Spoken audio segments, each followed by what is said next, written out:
Madame Felia El-Warghi Sabahi, ministre de l'Économie et de la Planification, Monsieur Marcus Coronaro, ambassadeur de l'Union européenne en Tunisie, Monsieur Ioannis Tsakiris, vice-président de la Banque européenne d'investissement, avec lequel j'ai eu un entretien avant d'atterrir à Tunis, Mesdames et Messieurs les membres du gouvernement, Excellences, Mesdames et Messieurs les ambassadeurs, chers collègues chefs d'entreprise, Mesdames et Messieurs les représentants de la presse. Mesdames et Messieurs, je suis honoré de m'adresser à vous à l'occasion de cette 21e édition du Tunisian Investment Forum. Mes remerciements aux organisateurs, à nos invités, à nos partenaires et amis de la Tunisie, à tous ces leaders mondiaux qui ont accéléré leurs investissements et leur ancrage en Tunisie, faisant preuve d'une confiance dans notre pays. Mesdames et Messieurs, aujourd'hui et demain, notre Forum de l'investissement tient sa 21e édition. Il s'est imposé comme un rendez-vous économique incontournable dans l'agenda des industriels et des investisseurs internationaux. En étant tous réunis aujourd'hui, c'est d'abord et avant tout une marque de confiance de nos investisseurs. Je vous en remercie. Et nous nous engageons ici, tous ensemble, à ne jamais vous décevoir. Sachez que vous incarnez le symbole de notre ambition stratégique. Vous êtes aussi les ambassadeurs de la Tunisie et des acteurs majeurs de notre diplomatie économique. Mesdames et Messieurs, cette confiance, elle s'inscrit dans un contexte inédit. Et je pense que nous devons tous, à cette occasion, et dans les temps qui viennent, en tirer les conséquences. Nos pays ont la chance d'être en paix. Mais nous nous sommes rendus compte dans nos pays, par les crises inédites que nous avons traversées, que les enjeux économiques ne peuvent plus être décontextualisés des tensions géopolitiques croissantes avec lesquelles nous devons apprendre à vivre. La pandémie mondiale de Covid-19 et le retour soudain de la mort dans nos vies, la crise énergétique avec en toile de fond les effets du changement climatique qui s'accentuent de manière spectaculaire à l'échelle mondiale, ont entraîné une prise de conscience et la nécessité de répondre aux dépendances stratégiques ainsi qu'aux faiblesses structurelles de nos économies.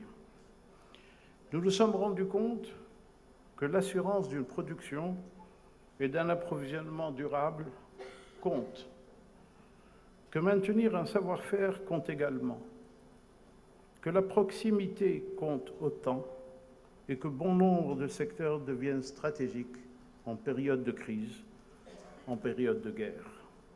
Les conséquences et l'impact d'une entrée dans une économie de guerre depuis la pandémie de Covid-19 a bousculé le monde.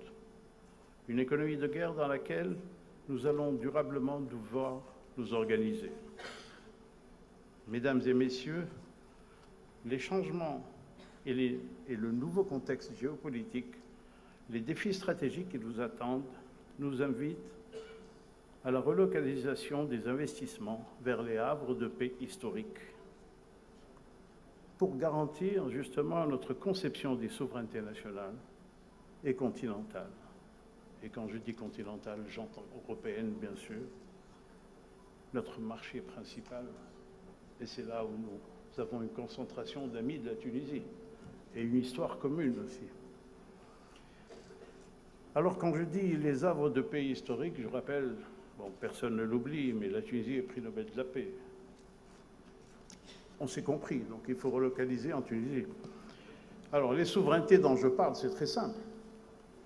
Souveraineté alimentaire, énergétique, et quand je dis énergétique, je parle de renouvelables. On n'a pas d'énergie fossile, donc nous on est tranquille de ce côté-là. Sanitaire, numérique, cybernétique. Mais qui serait assez fou aujourd'hui pour déléguer son alimentation, sa santé humaine, ses besoins énergétiques? Nous n'avons pas le droit de laisser s'installer des dépendances alimentaires sanitaire, énergétique, numérique, cybernétique, et on a vu le résultat pas très loin de chez nous.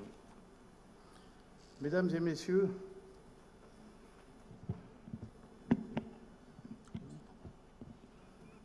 messieurs, tout a changé.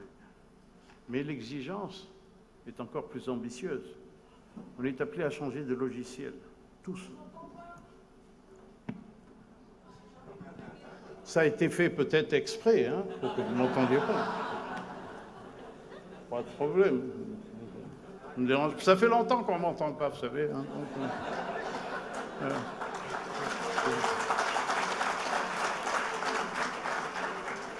Alors on est appelé à changer de logiciel.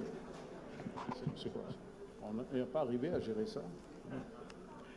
C'est-à-dire une économie dans laquelle il faudra aller plus vite, plus fort, au moindre coût, réfléchir différemment sur les rythmes pour innover plus rapidement. Une économie, au fond, dans laquelle on ne peut plus vivre au même rythme. Ça va? C'est bon? Ah, c'est vous qui les avez baissés. Hein? Non, vous n'avez pas l'ordre de le faire, je suppose. Je ne crois pas. Mesdames et messieurs, la Tunisie dispose d'un potentiel immense. Vous l'avez remarqué, vous qui avez investi en Tunisie. C'est une puissance manufacturière régionale. Vous l'avez constaté. Nous avons les compétences, nous avons les talents, le capital humain, et c'est la ressource la plus rare. Hein.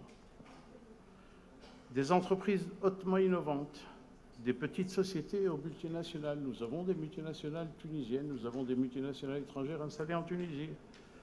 Personne ne regrette d'être venu en Tunisie. Un écosystème de start-up, des institutions solides. Le capital est la base industrielle pour réussir et jouer un rôle de premier plan dans les technologies clés pour notre avenir, avec l'ambition de devenir un leader mondial dans les technologies vertes et numériques, ainsi que dans les produits de demain, tout en garantissant la durabilité de notre modèle économique, y compris la dimension sociale. Mesdames et messieurs, nous sommes sur un plan global de réforme. Permettez-moi, Madame la Ministre, on est en parfait accord avec notre gouvernement. On a essayé de nous... Personne n'y est arrivé, on travaille très bien, on est discret. Ça ne se voit pas toujours, c'est tant mieux d'ailleurs. Mais on collabore parce qu'on veut le bien pour notre pays. Et puis, le plus grand mal que nous souhaitons à notre gouvernement, c'est de réussir. Imaginez le bien qu'on leur souhaite. Donc, nous sommes sur un plan global de réforme avec une politique économique volontariste. Madame la ministre de l'économie et de la planification, la loi de l'investissement, le législatif, je vais revenir à des lois qui nous enchantent encore, qui est la loi d'avril 72 et la loi 74-74. Alors, vous m'avez compris, la loi actuelle est une usine à gaz. Il va falloir la décarboner, on va la décarboner ensemble, il n'y a pas de souci. Mais malgré cela, l'investissement s'est développé. Nous allons la décarboner et mettre en place les politiques adéquates pour stimuler l'investissement et l'innovation. Cela signifie qu'il faut éliminer les charges bureaucratiques inutiles, développer notre cadre réglementaire de manière à stimuler la dynamique économique pour mieux promouvoir nos intérêts et favoriser la mobilisation des investissements publics et privés nécessaires. C'est un nouveau dynamisme économique. Un benchmark est en cours pour que la Tunisie soit en pole position sur tous les critères. Nous serons d'ailleurs ravis de vos propositions pour relever les défis en matière de compétitivité, améliorer notre attractivité et faire de la Tunisie un paradis de l'investissement. Monsieur le gouverneur de la Banque centrale, vous avez un rôle très important. D'abord, je veux vous remercier pour ce que fait la Banque centrale, pour ce que vous faites, pour la résilience du système financier tunisien, pour la tenue de la monnaie, pour la gestion de l'inflation. Il y a quand même un paradigme de nos règles collectives qui s'imposent. Il y a une chose qui nous semble caduque. On ne peut pas avoir une politique monétaire dont le seul objectif est un objectif de gestion de l'inflation. Nous devons intégrer dans les objectifs de la Banque centrale, et ce ne sera pas difficile pour vous, monsieur le gouverneur, au moins un objectif de croissance pour notre économie.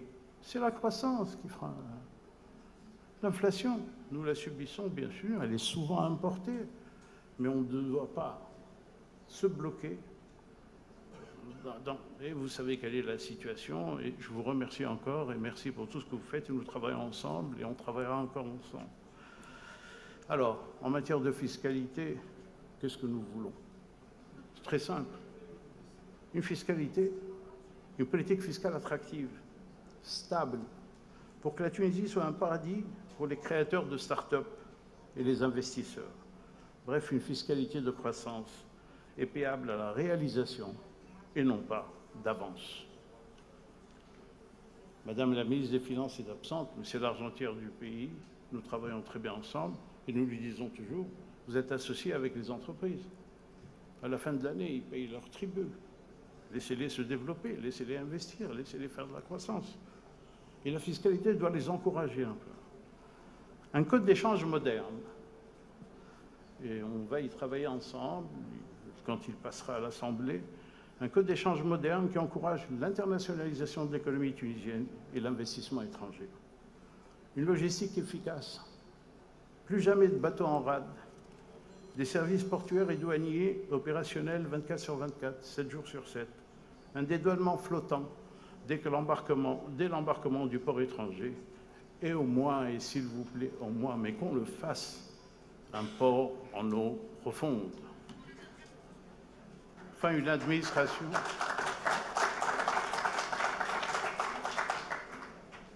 Alors, je veux saluer les cadres d'administration tunisienne, parce que si la Tunisie a tenu, c'est aussi grâce à eux, et je les remercie du fond du cœur. Mais il nous faut une administration numérisée et partenaire de l'entreprise. Vous avez compris, c'est une mobilisation publique-privée pour la croissance. Mesdames et messieurs, notre modèle prend en compte l'enjeu de la croissance durable. La Tunisie sera aux avant-postes de toutes les transitions écologiques, environnementales, énergétiques et numériques. Sur la transition énergétique, nous souhaitons mettre en place un système énergétique décarboné, compétitif grâce aux énergies renouvelables à bas carbone, à l'efficacité énergétique. Nous encourageons et nous souhaitons encourager encore plus la décarbonation, le recyclage et l'économie circulaire en tant que source de croissance verte. Nous sommes résolument engagés sur la voie de la neutralité climatique d'ici 2050. C'est un engagement que l'État a pris et auquel nous adhérons. Ces transitions, couronnées de succès, transformeront fondamentalement notre économie. Cela signifie, et je vous le dis à vous, investisseurs, cela signifie d'immenses opportunités de marché pour les industries de demain. La Tunisie sera une vitrine d'avancées technologiques, autant de technologies qui sont essentielles, où nous investirons massivement pour être au meilleur niveau. Des industries plus innovantes et qui mobilisent l'ensemble de l'écosystème. L'excellence opérationnelle, la performance économique, l'innovation. Et c'est tout cela que nous aurons à porter ensemble pour réaliser nos objectifs. La boussole stratégique que nous voulons porter ensemble est un succès collectif. Madame la ministre, Mesdames et Messieurs les ministres, Monsieur le gouverneur de la Banque centrale, nous sommes engagés, nous sommes tous ensemble. Il nous revient collectivement d'armer de confiance les investisseurs, ceux qui sont parmi nous et ceux qui suivront. Et ils seront au rendez-vous. Ils ne manqueront pas, parce que c'est gagnant-gagnant. Mes félicitations à tous les participants et aux entreprises qui seront primées tout à l'heure. Merci de votre confiance, merci de votre attention.